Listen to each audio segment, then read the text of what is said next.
I was my family's free babysitter until I finally snapped.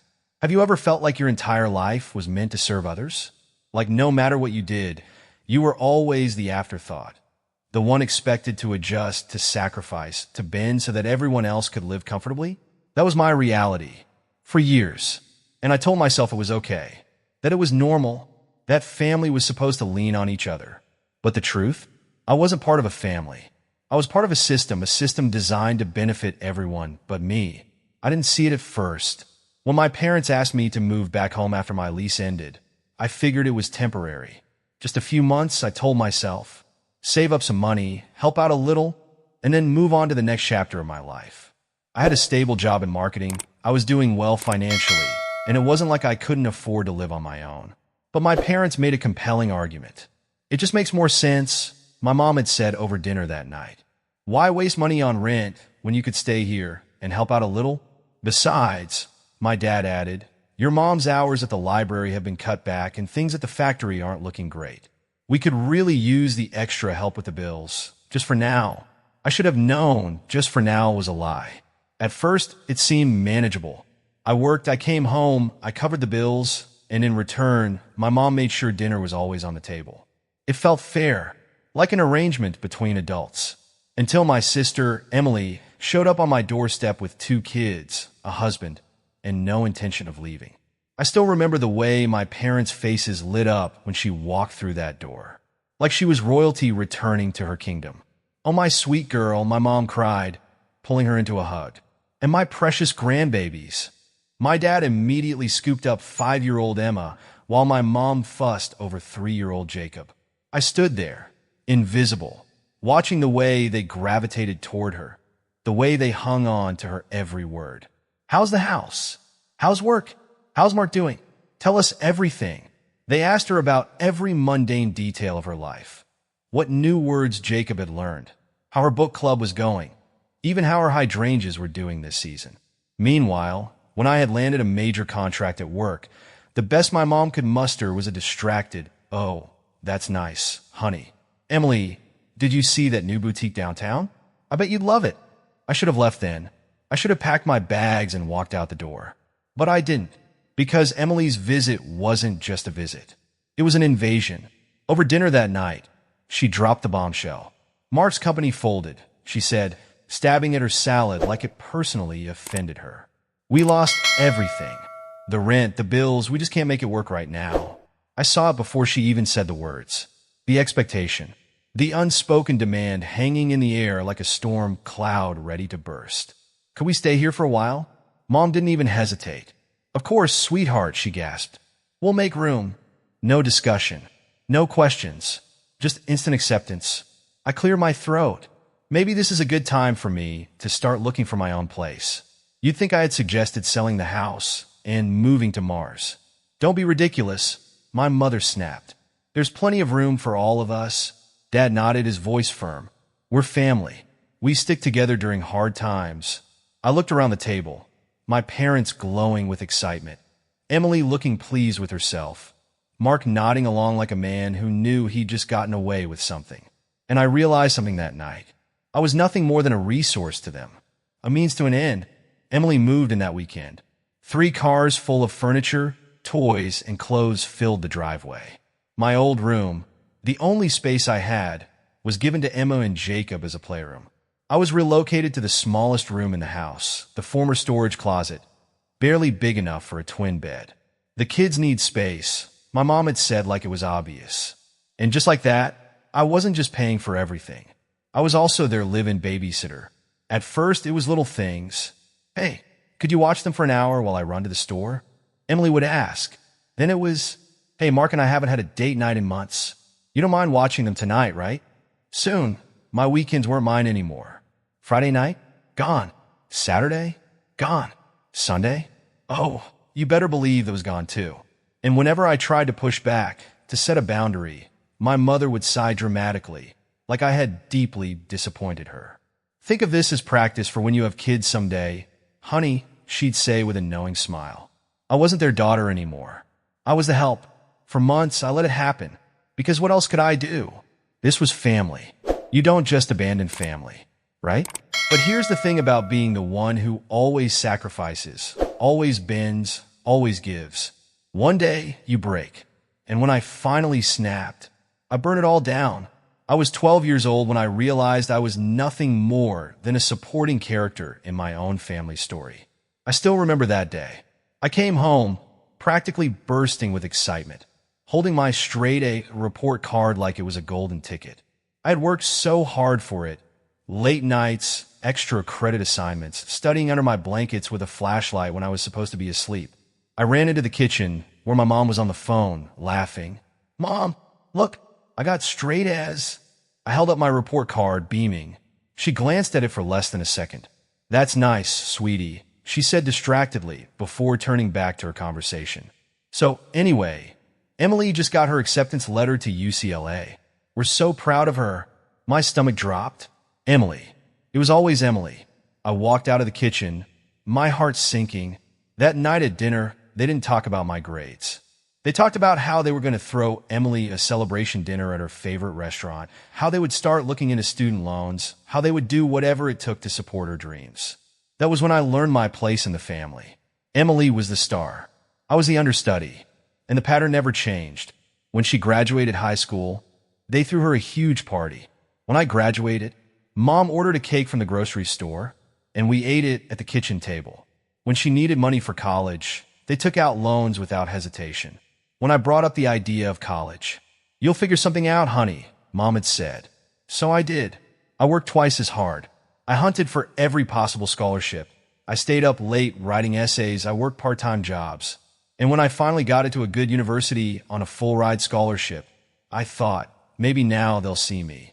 Maybe now they'll be proud. But when I told them, Mom had sighed in relief. Oh, thank God. I don't know how we would have afforded it otherwise. No pride. No celebration. Just relief that they didn't have to spend a dime on me. After college, I did everything right. I got a job in marketing, I worked my way up, and I finally had my own apartment. It wasn't much, just a tiny one-bedroom in a not-so-great part of town. But it was mine. Then my lease ended. I was considering moving into a better place when my parents called. "Honey, wouldn't it make more sense to move back home for a little while? Save up some money?" At first, I hesitated. I had spent years fighting for my independence, for a life outside their shadow. But then my mom added, things have been tough financially. With my part-time hours and your father's job being so unstable, it would really help us. And just like that, I was pulled right back in, because that's what good daughters do, right? So I moved back, thinking it would be temporary. But here's the thing about temporary situations. They have a way of becoming permanent when guilt is involved. At first, it wasn't terrible. I worked, I paid the bills, I came home, and dinner was always on the table. It felt like an adult arrangement. I covered the utilities, and in return, my mom handled meals and cleaning. But soon, little things started happening. Mom's casual reminders about money. Dad's quiet disappointment when I mentioned looking for a new place. The way they'd say things like, "It just makes more sense for you to stay here." And the worst part? I'll let them convince me. I'll let them make me feel like it was my responsibility to keep things running smoothly. Then Emily showed up, and everything changed. It happened suddenly. One night, I came home from work, exhausted, dreaming about sinking into my bed and watching Netflix. Instead, I found my parents bustling around the house, cleaning and rearranging furniture. "What's going on?" I asked. Mom turned to me, beaming. "Emily and Mark are moving in." I blinked. "Excuse me?" Dad clapped me on the shoulder. "Just until they get back on their feet, kiddo." No one had asked me. No one had even warned me. And just like that, the house that was already feeling too small for three became a prison for five. Emily and Mark arrived that weekend, 3 cars full of furniture, clothes, and toys for their kids. Emma, 5, and Jacob, 3. "Isn't this exciting?" Mom gushed. The whole family back together again. I wanted to scream. From the moment Emily walked through the door, it was like I disappeared. My parents doted on her. "Emily, sweetheart, how's work going?" "Mark, you must be so stressed. Let us know if you need anything." Meanwhile, I sat there, watching it happen all over again. When I came home from work, no one even looked up. When Emily mentioned her tough week, Mom and Dad were falling over themselves to comfort her. It was high school all over again. The golden child had returned, and I was expected to step aside and make space. It started small. Hey, can you watch the kids for a second while I grab something from the car? Then, hey, can you keep an eye on them while I take a quick shower? Then, hey, Mark and I really need a date night. You don't mind watching them, right? Of course I minded, but if I said no, oh, come on, Emily would say, rolling her eyes. It's just for a little while. Mom would chime in, you know how hard it is for them right now. Dad would sigh, we're family. We help each other. And just like that, my weekends were gone. Emily and Mark went out. I stayed behind, stuck watching two wild kids while no one even said thank you. I told myself it was temporary, but then one weekend turned into every weekend. And when I finally pushed back, Mom sighed dramatically. Honey, think of this as practice for when you have kids someday. And there it was. Not only was I expected to be their free babysitter, but I was supposed to be grateful for the opportunity. For months, I let it happen, because what else could I do? This was family, and family sticks together, right? But here's the thing about being the one who always sacrifices, always bends, always gives. One day you break, and when I finally snapped, I burn it all down. Now, tell me, have you ever been treated like an afterthought in your own family? Have you ever been expected to sacrifice everything because it was convenient for everyone else? Comment 111 if you want me to do something for the traitor. Comment 222 if you want me to forgive them. I should have seen it coming. I should have known that when Emily and Mark moved in, my life, the small sliver of it I still had, was about to be swallowed whole. But I didn't. Not at first. Because at first, it started small. The night they arrived, I stood in the hallway as my parents welcomed them like returning war heroes. Emily, sweetheart, you must be exhausted, my mom gushed, pulling her into a hug. Don't worry about anything. We'll make sure you have everything you need. Mark, son, my dad clapped him on the back. Just focus on getting back on your feet. We're all here for you. And then came the real stars of the show, Emma and Jacob. There's my precious angels. Mom gasped, sweeping Emma into her arms while Dad hoisted Jacob onto his shoulders like they were some kind of royal heirs. Meanwhile, I stood in the background, completely ignored, watching as my old bedroom was transformed into their playroom, while my things were shoved into the smallest room in the house, the old storage closet. The kids need space to play, Mom had said, waving off my protests like they were nothing. I clenched my teeth and reminded myself, it's temporary. Just temporary. The first time Emily asked me to watch the kids, it was framed as a favor. Hey, can you watch them for a second while I grab something from the car? Fine. No big deal. Then it became, hey, can you keep an eye on them while I take a quick shower? Hey, Mark and I haven't had a date night in forever. You don't mind watching them, right? Then suddenly I wasn't babysitting occasionally. I was babysitting all the time. I'd come home from work, exhausted, dreaming about curling up on my bed and finally having a moment of silence, only to find Emily already dressed up at the front door. Oh, good, you're home, she'd chirp. Mark and I have dinner plans. Emma and Jacob already had their snacks. Thanks, sis. And just like that, my weekends were gone. My evenings were stolen. My life was no longer mine. But the worst part? No one even asked. No one acknowledged that I was giving up my time, my energy, my sanity to make their lives easier. It wasn't a favor anymore. It was an expectation. The house, once my place of refuge, even if it had its faults, became a war zone of noise and destruction. There was no such thing as peace anymore. The morning started with screaming tantrums as Emma and Jacob raced up and down the hallways, slamming doors, knocking things over, shrieking at the top of their lungs. The living room was a minefield of toys, where stepping the wrong way meant impaling your foot on a rogue plastic dinosaur or slipping on a stray crayon. And the TV? It was permanently hijacked by cartoons played at full volume, drowning out any attempt at sanity. I'd wake up with a headache and go to bed utterly drained, just to repeat the cycle again the next day. And when I tried, even once, to set a boundary, Anna, they're just kids, Emily would scoff, rolling her eyes. Don't be so uptight, Mark would add, barely glancing up from his phone. And my parents? They would sigh dramatically, as if I was the one being unreasonable. Honey, think of this as good practice for when you have your own kids someday. Practice? Practice for what? Being a full-time mother to someone else's children while their actual parents live their best lives? If being a live-in babysitter wasn't bad enough, I was still paying all the bills. When I first moved in, my paycheck covered all the utilities, the groceries, everything because my parents needed the help. But now there were 5 extra people in the house. The water bill doubled. The electric bill skyrocketed. And when I finally sat down at the dinner table one night and said, "Hey, we need to talk about the bills. I can't keep covering everything on my own," Emily dropped her fork onto her plate. "Are you seriously complaining about money right now?" she snapped. "When Mark and I have lost everything. When we're struggling?" "Sarah's right," Mom chimed in. "Family helps family. This isn't the time to be counting pennies, Anna." Dad nodded solemnly. "We're all in this together." I swallowed down the burning anger in my throat. Together? How was this together when I was the only one paying for everything? But I knew if I pushed too hard, if I kept insisting that I wasn't an ATM, the guilt tripping would only get worse. So I said nothing, and they took my silence as permission to keep using me. The breaking point came on a Friday night. After a particularly exhausting week at work, my best friend Rachel invited me on a weekend getaway to a ski resort. For the first time in years, I felt excited about something. I packed my bag, smiling to myself, imagining 2 full days of freedom. No screaming kids, no guilt trips, just me, my friends, and some fresh mountain air.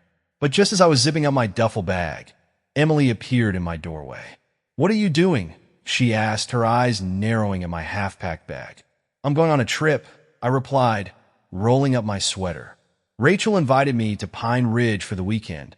Emily's expression immediately darkened. "You need to cancel." I laughed, thinking she was joking. "Why would I do that?" "Because Mark and I are going to Aunt Linda's birthday party in town. Mom and Dad are coming too. You need to stay home with Emma and Jacob." I stared at her. "Excuse me?"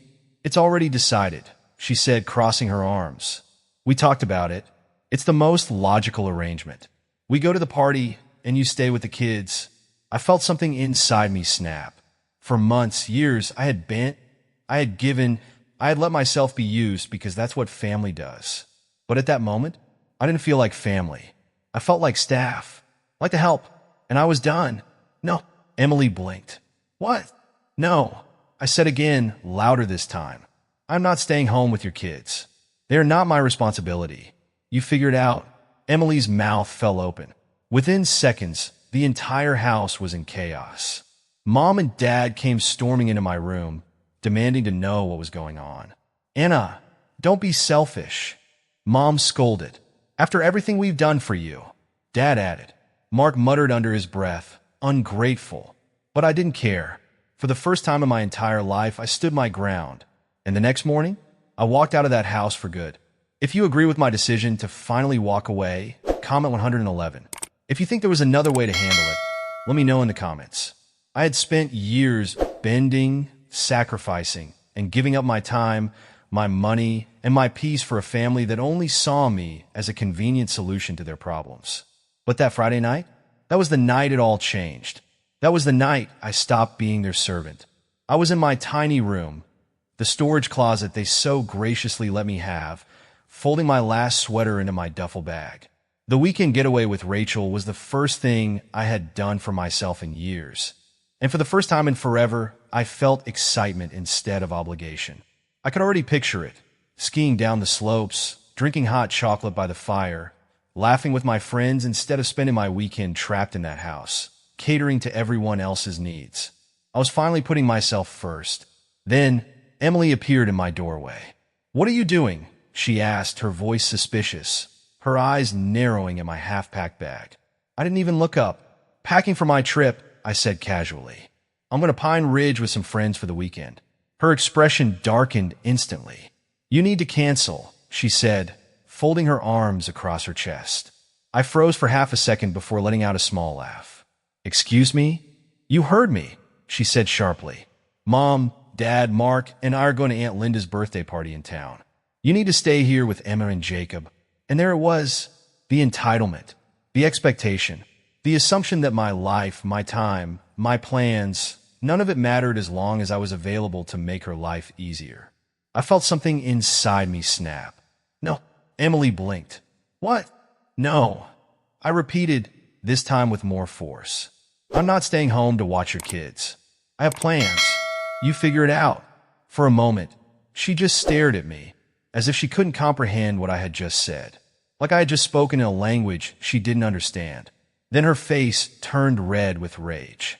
You're being completely selfish, she spat. I can't believe you'd do this to your own family.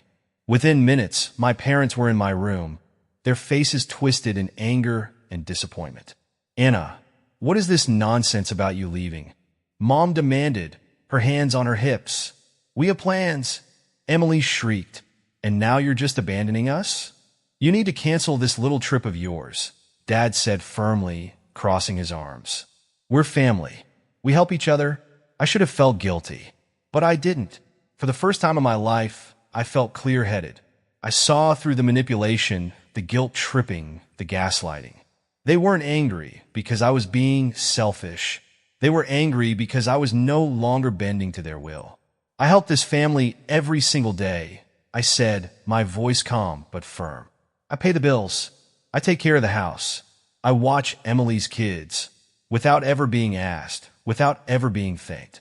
And now, the one time I make plans for myself, suddenly I'm selfish. Mom's face twisted in shock, as if she had never even considered how much I had done for them. That's different, she started, but I cut her off. No, Mom, it's not different. You just don't like that I finally said no. Emily let out a bitter laugh. Oh my God, you were such a victim. Do you know how hard things have been for me and Mark? Do you have any idea what it's like to have 2 kids depending on you? To struggle every single day? I took a step forward, my hands trembling, not from fear, but from pure frustration. You chose to have kids, Emily. I didn't. You chose to get married, to build a family. I didn't. So tell me, why is it that I'm the one expected to take care of everything? Emily's mouth opened and closed, but no words came out. And for the first time in my life, I saw something in her expression. Guilt, but she wasn't ready to admit it. I can't believe you're turning your back on us, she said, shaking her head. You're going to regret this. I met her gaze, unwavering. No, Emily, I said. For the first time, I think I'm finally making the right choice. Then came the knockout punch. Mom took a deep breath, then said the words I knew she thought would break me. If you walk out that door tomorrow, don't bother coming back to this house. There it was, the ultimate threat, the thing that had kept me trapped for so long, the fear of losing my family, my home, my sense of belonging. And yet, standing there, staring at their angry faces, I realized something. This house, it had never been my home. These people, they had never truly valued me. I took a deep breath, picked up my duffel bag, and slung it over my shoulder. Then I guess this is goodbye. The room went dead silent. Emily's face twisted in disbelief. Dad looked like he had been slapped. Mom gasped, her hand flying to her chest, as if I had just stabbed her. You can't be serious, she whispered. But I was. For the first time in my entire life, I walked past them, ignoring their last-minute pleas, their empty threats, their attempts to make me feel guilty. And when I stepped out that door, I never looked back. That weekend, I went on my ski trip. I laughed. I breathed. I lived. And when I got back, I found a new apartment, a place that was mine, a place where no one could take advantage of me anymore, a place where I finally felt free. The texts from my family came in waves. First, rage. How could you abandon us? Then, guilt-tripping. Mom's been crying nonstop. Then, manipulation. We're struggling to pay the bills without your help. I read every single one. Then I blocked them all, because for the first time in my life, I was finally choosing myself. Now tell me, have you ever been in a situation like this? If you think you're lucky to have a family that respects you, comment 555. If you've been through something even worse, comment 999. The room was suffocating. The weight of their stares pressed against me, heavy and unrelenting. Mom's voice still rang in my ears, her ultimatum sharp as a knife. If you walk out that door tomorrow, don't bother coming back. For years, those words would have terrified me. For years, the thought of losing my family, even one as ungrateful and manipulative as mine, would have kept me rooted in place. But not this time, because for the first time, I saw the truth. This wasn't family. This was control, and I was done letting them have it. I closed the door to my tiny storage room turned bedroom, my hands shaking with adrenaline. The house outside my walls was eerily quiet now. No more yelling, no more guilt tripping for now. They were probably still in the living room, waiting for me to crack, waiting for me to walk out and apologize, to say, I didn't mean it, to say, of course, I'll stay and watch the kids. But I wasn't going to. I grabbed my duffel bag and threw it onto my bed, yanking open my drawers. If they thought they could manipulate me into staying, they had seriously underestimated how much I'd already lost because of them. Piece by piece, I packed up my life. I didn't have much, thanks to years of living under their roof, where everything felt temporary. A few sets of clothes, my laptop, the small jewelry box my grandmother had given me before she passed, important documents, birth certificate, passport, the things that I would need to never depend on them again. Everything else, they could keep it. Let Emily's kids take over my space completely. Let them have my old books, my furniture, my forgotten belongings. I didn't care anymore. I was getting out. I took a breath, steadying my hands as I pulled out my phone. Rachel. I clicked her name before I could second-guess myself. She picked up on the second ring. Anna? Hey, what's up? I swallowed the lump in my throat. It felt so surreal to say the words out loud. Is your offer to crash at your place still good? There was a pause. Then, without hesitation, she said, Absolutely. Come over whenever you want. You okay? For the first time in days, weeks, maybe even years, I let out a real breath. Yeah, I said, grabbing my duffel bag and slinging it over my shoulder. I think I will be. 15 minutes later, I was in the hallway, dragging my suitcase behind me. The sound of the wheels rolling against the hardwood floor must have alerted them, because within seconds, the living room erupted into chaos. Where do you think you're going? Mom's voice was shrill, full of desperation. Anna, don't be ridiculous, Dad said, standing up from his chair. You're overreacting. Emily, sitting on the couch with a smug expression, barely even looked up from her phone. I'll let her go, she muttered. She'll be back. That fueled me more than anything. I walked past them all, gripping my suitcase handle so tightly my knuckles ached. No hesitation, no second-guessing. I reached the front door. Anna, Mom's voice, now soft, full of fake concern. I turned to face her. You're really going to leave your family over something so small? She whispered. I almost laughed. Small? Years of neglect. Years of being treated like an afterthought. Years of paying their bills, raising their grandkids, being nothing more than a tool for their convenience. And she called it small. Yes, I said simply. And then I opened the door and walked out. The cold air hit me as I stepped outside, and for the first time in as long as I could remember, I felt light. I didn't realize I had been holding my breath for years, that every second in that house had felt like I was drowning, that every conversation was just another weight dragging me deeper. I threw my bags into the back of my car, slid into the driver's seat, and turned the key. Behind me, the house stood exactly as it always had. Familiar, suffocating, full of expectations I was no longer willing to meet. I took one last look in the rearview mirror. Mom was still standing in the doorway, her arms crossed. Dad had sat back down, shaking his head. Emily? She wasn't even watching, because she still didn't believe I was really leaving. I took a deep breath, and I drove away. The farther I got from that house, the more relief washed over me. The tension in my shoulders? Gone. The weight on my chest? Lifted. For the first time in years, I was doing something for myself. No obligations. No guilt. Just freedom. Rachel was waiting for me when I pulled into her driveway. She took one look at my car full of bags and just hugged me. Took you long enough, she said with a small smile. And just like that, I knew I was finally where I was supposed to be. That first night at Rachel's, I slept better than I had in years. No screaming kids waking me up at dawn. No guilt tripping over breakfast. No exhausted weekends spent raising someone else's children. Just quiet. Just peace. The next morning, I woke up, made myself a cup of coffee, and sat on Rachel's balcony, watching the sun rise. And for the first time in my life, I felt alive. Of course, my family didn't let me go quietly. The text started rolling in before I had even finished my coffee. Mom, we need to talk. You're being immature. Dad, your mother is very upset. You should apologize. Emily, wow. So you're really just abandoning your family? Don't expect to come crawling back when you realize you made a mistake. I didn't respond. Then came the calls. First from Mom, then Dad, then Emily, then the social media posts. Mom's cryptic Facebook status.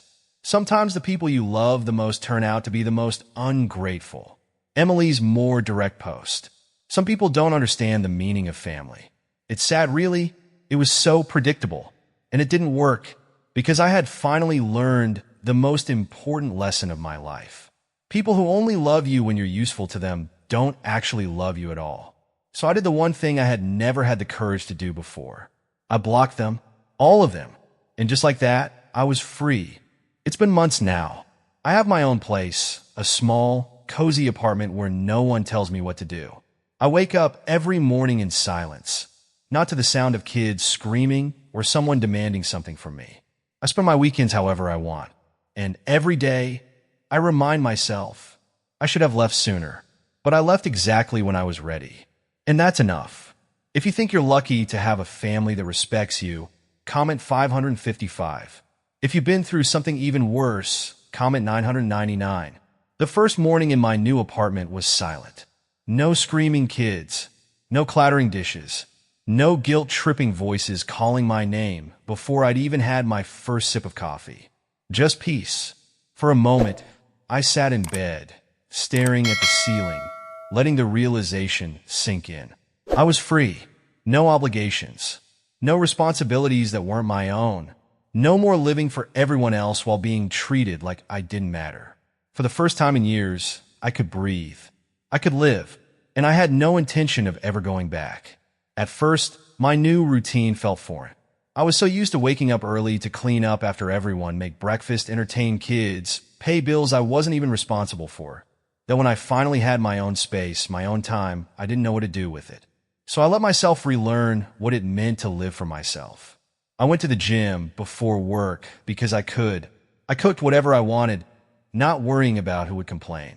I spent my weekends reading, going out with friends, sleeping in until noon if I felt like it. And no one demanded anything from me. No one expected me to drop everything. Because for the first time in my life, my time belonged to me. But of course, my family didn't let me go quietly. The first few days, the texts were furious. Mom, how could you abandon your family? Do you know what you've done? Dad, you need to come back and fix this. Your mother is heartbroken. Emily, wow. So you really just left? The kids keep asking where Aunt Anna is. You should be ashamed. I ignored them all. Then the manipulation started. Mom, we're struggling without your help. You know how hard things are. We can't pay the bills this month. Dad, your mother isn't eating.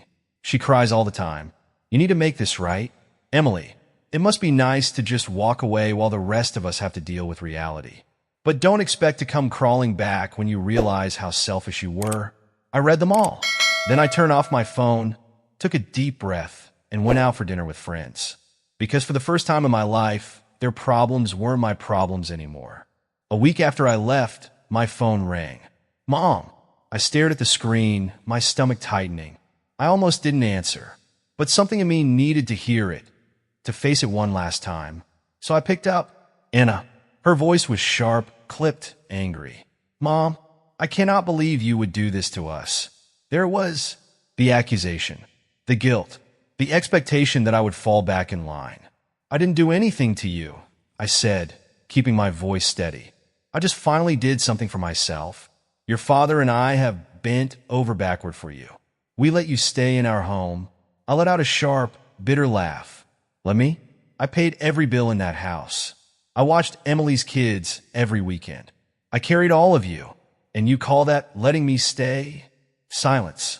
Then she sighed dramatically, as if she were the victim. You've always been so ungrateful. And just like that, I knew that no matter what I had done, no matter how much I had given, it would never have been enough. They didn't want me to come back because they missed me. They wanted me back because they needed someone to use. I'm done, Mom. Excuse me?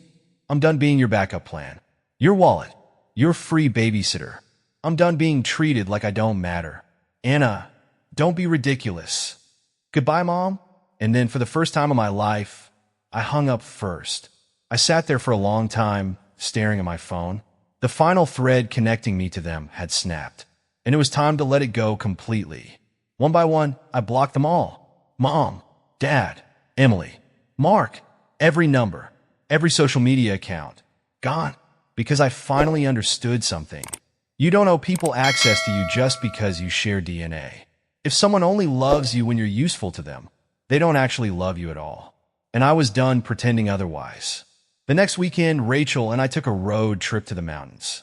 As we sat by a bonfire, sipping hot chocolate, watching the stars, she nudged me. You're smiling? I blinked. What? I don't think I've ever seen you this relaxed before, she said with a grin. And she was right. For the first time in as long as I could remember, I felt at peace. No stress, no pressure, no guilt. Just me finally living my own life. It's been months now. I moved into a new apartment, one where every inch of space belongs to me. I wake up when I want. I cook whatever I feel like eating. I spend my days building the life I want, not the one my family expected me to live. And I don't miss them, not the way I thought I would. Because what I thought I would miss never actually existed. They never valued me. They never appreciated me. They only wanted me as long as I was convenient. And I refused to ever let myself be used like that again. Because my time, my energy, my life, it belongs to me now. And for the first time ever, that's enough. If you think you're lucky to have a family that respects you, comment 555. If you've been through something even worse, comment 999. Let's talk about it. Because no one deserves to be treated like they're disposable. Have you ever felt like an afterthought in your own family? Have you ever been expected to sacrifice your life just because it was convenient for everyone else? Maybe you've been the reliable one, the responsible one, the one who was always there, until one day you realized that no one was ever really there for you. If you've been through something like this, I want to hear your story. Drop a comment below and tell me. Comment 111 if you've ever had to break free from a toxic family situation. Comment 555 if you're lucky enough to have a family that actually respects you. Comment 999 if your experience was even worse than mine. Because no one deserves to be treated like they're disposable. And if this story resonated with you, if you've ever felt trapped in a situation where your needs didn't matter, just know this. You are allowed to put yourself first. You are allowed to walk away. And if you're still stuck in a toxic cycle, wondering if you'll ever get out, let this be your sign. You can. And you should. And hey, if you want to hear more real, raw stories of revenge, resilience, and redemption, hit that subscribe button. Because trust me, this is only the beginning.